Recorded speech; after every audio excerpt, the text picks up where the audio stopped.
Just a quick video, just a little update to show what is going on with this since I've not been on YouTube for a couple of weeks. Need to rewire the whole trailer, and I'm in the process of doing that. I will do some of that on video. I've already recorded a lot of it. This yellow wire that's in here is already new.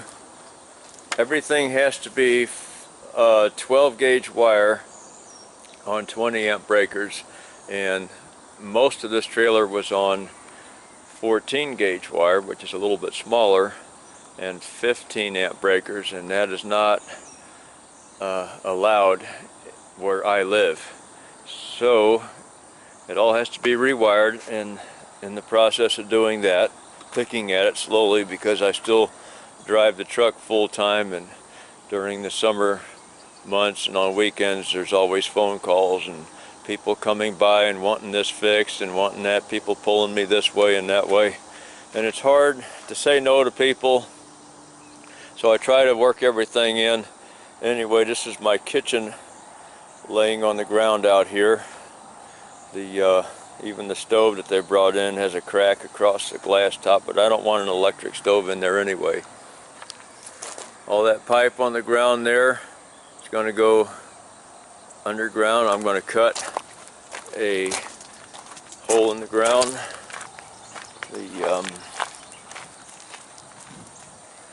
That pole right there has electric on it, and that electric, originally I put it there for the pond, hoping to do a mobile home over here someday. Well, now it's 10 years later, the mobile home's going up. That yellow wire on the ground is an extension cord. It's 220 extension cord used for the welders in the shop, and I've got a temporary plug-in hanging off the box there. Just temporary, just to get some power off the box and inside the house.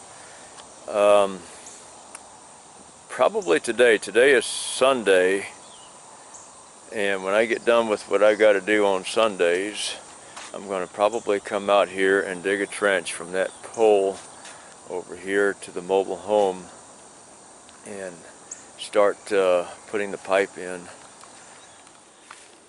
That is 300 feet of wire. I only need 100 feet, but I need it times 3. I need 3 pieces of it. It's number 3 gauge wire, which is what you can use for 100 amp service, and that's all we're going to need in this mobile home. A temporary window air conditioner unit sitting there that's not hooked up, but getting there. It's almost hooked up. Got a temporary extension cord for that air conditioner. Anyway, this is where the kitchen was, and since it was all crooked and warped, and it just was not substantial. It was just very lightweight paper and cardboard material. I took it all down.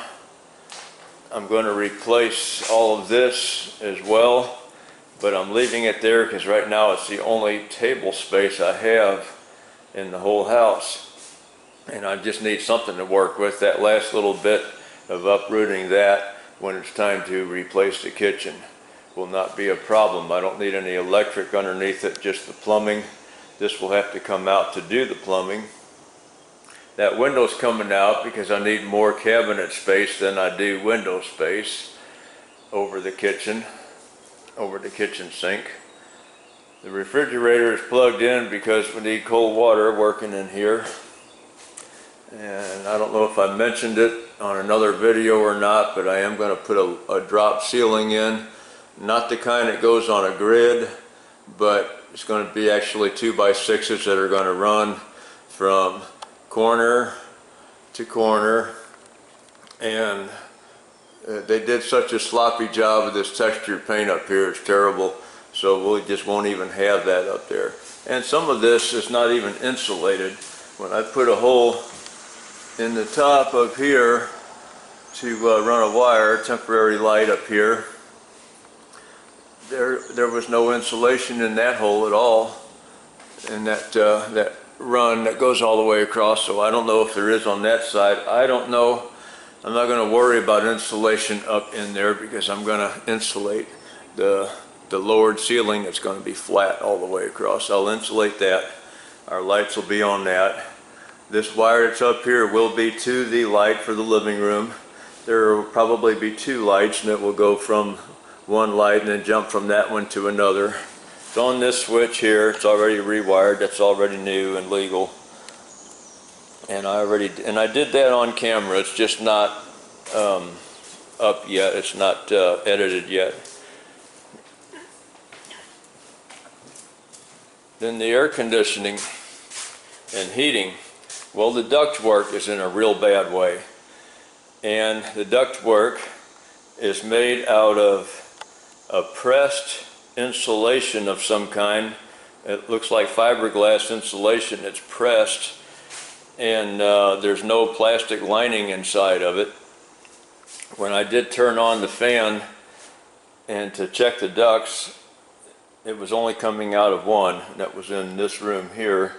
It was not coming out of any of these, and I went underneath, poked around, found out that the ductwork is damaged down there and broken, and since it's made out of fiber and there's no liner in it, the air in that 20-year-old ductwork is just going to be blowing fiber out into the air, and I don't want that. So the plan is, unless something changes, the plan is to take this whole unit out of here and put a self-contained unit outside, which goes right outside this back door. Here's where all the electric is. Here's my electric panel that I'm working with. So we'll put an outdoor unit out there that's heat and air conditioning all in one self-contained unit, and then it just gets ductwork that pipes from that unit underneath here, and we'll just put a plenum right here in this cabinet space, which will also give me a lot more room for the plumbing for the washer and dryer.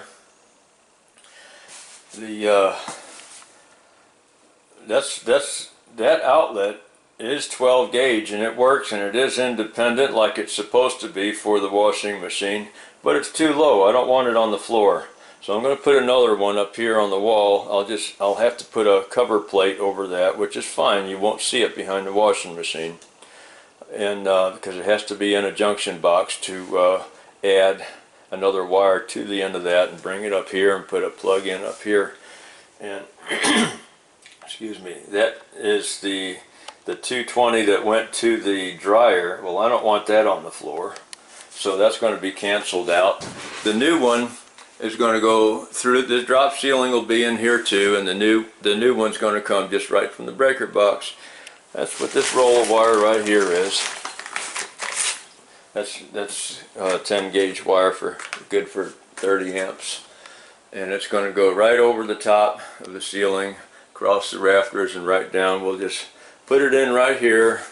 I might go inside the wall and bring it and put it in a box, or I might even just put it in a pipe and stick it on the wall. Haven't decided yet, but it'll be accessible up here on top, both the washer and the dryer.